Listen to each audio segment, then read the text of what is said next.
আবহাওয়ার পূর্বাভাস।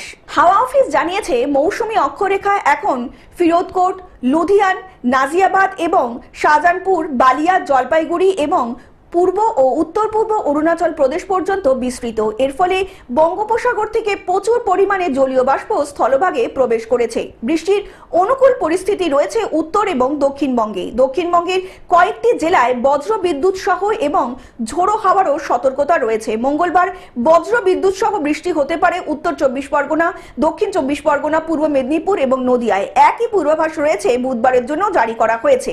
এই জেলাগুলোতে ঝড় বৃষ্টি চলবে বৃহস্পতিবার পর্যন্ত। বৃষ্টির সঙ্গে ঝোড়ো হাওয়াও বইতে পারে ঘন্টায় 30 থেকে 40 কিলোমিটার বেগে। কলকাতায় বিক্ষিপ্তভাবে হালকা থেকে মাঝারি বৃষ্টি হতে পারে, তবে আলাদা করে কোনো সতর্কতা এখনো পর্যন্ত জারি করা হয়নি। Bureau report, globe news. এখন থেকে গ্লোব টিভি দেখুন আপনার স্মার্টফোনেও। গুগল প্লে স্টোর অথবা অ্যাপল স্টোর থেকে ডাউনলোড করুন গ্লোব টিভি লাইভ অ্যাপ। এছাড়া জিও টিভি অ্যাপ থেকে দেখুন গ্লোব টিভি লাইভ।